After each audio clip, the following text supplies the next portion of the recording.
Saudara-saudari yang terkasih, jumpa lagi dalam Pelita Hati hari ini, Jumat 16 Juli 2021, hari biasa dalam Pekan Biasa yang ke-15.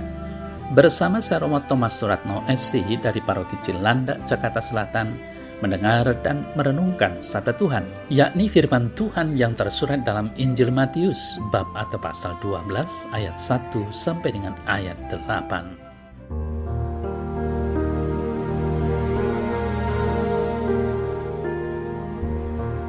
Pada waktu itu, pada hari Sabat, Yesus berjalan di ladang gandum.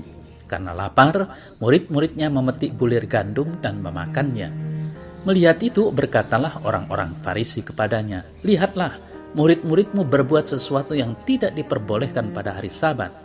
Tetapi jawab Yesus kepada mereka, "Tidakkah kamu baca apa yang dilakukan Daud ketika ia dan mereka yang mengikutinya lapar? Bagaimana ia masuk ke dalam rumah Allah dan bagaimana mereka makan roti sajian yang tidak boleh dimakan, baik olehnya maupun oleh mereka yang mengikutinya, kecuali oleh imam-imam. Atau tidakkah kamu baca dalam kitab Taurat bahwa pada hari-hari Sabat imam-imam melanggar hukum Sabat di dalam bait Allah, namun tidak bersalah? Aku berkata kepadamu, di sini ada yang melebihi bait Allah. Jika memang kamu mengerti maksud firman ini, yang ku kehendaki ialah belas kasihan dan bukan persembahan.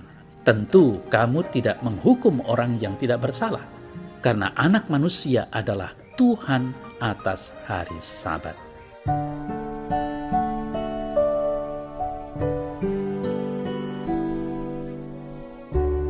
Saudara-saudari yang terkasih, makan dan minum adalah kehidupan harian setiap makhluk hidup.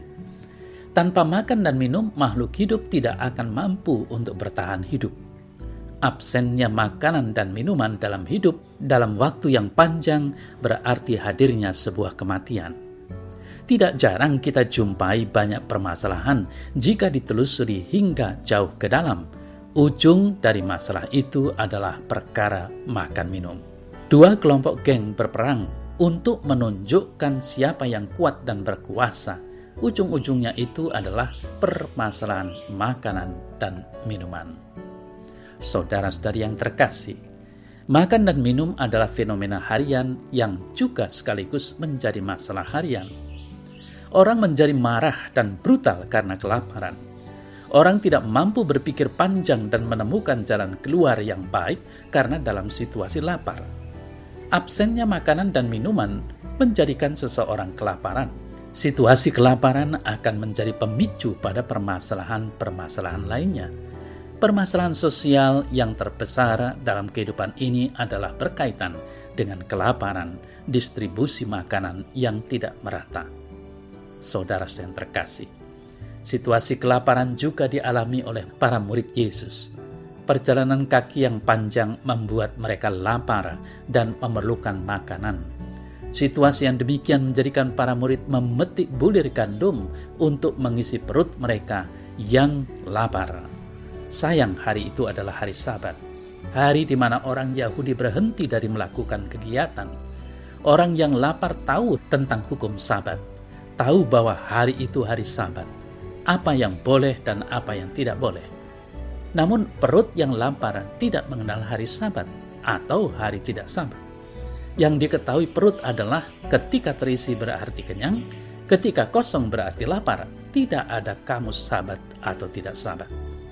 Saudara-saudari yang terkasih, mereka yang kenyanglah yang mempermasalahkan hari Sabat atau bukan hari Sabat, melanggar hukum atau tidak melanggar.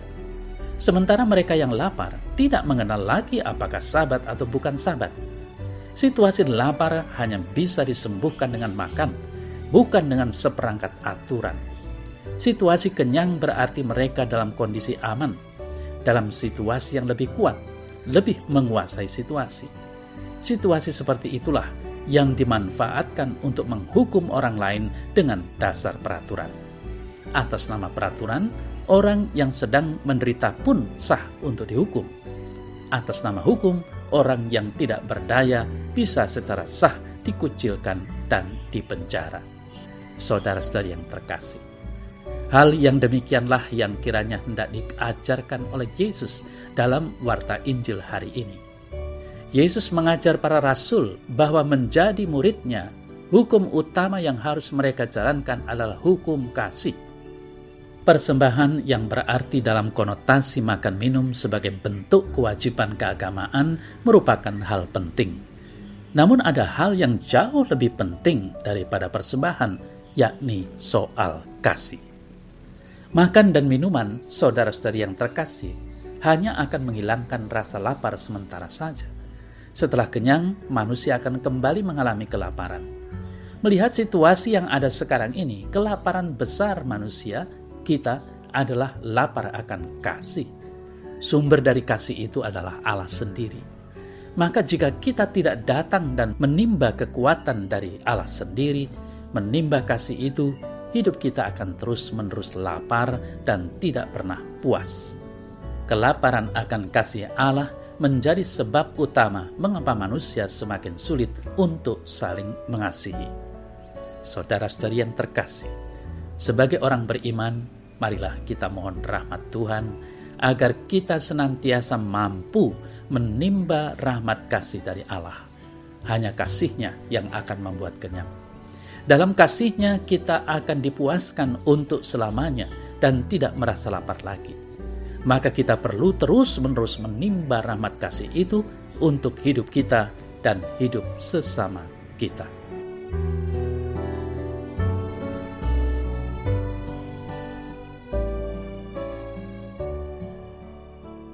Dalam nama Bapa dan Putra dan Roh Kudus. Amin. Ya Tuhan, aku bersyukur atas rahmat kasih yang senantiasa Engkau berikan kepadaku. Ajarilah aku untuk senantiasa berani datang kepadamu dan menimba rahmat kasih yang hanya berasal dari hati-Mu. Semoga rahmat itu menjadikan hidupku semakin bergairah dan bersukacita.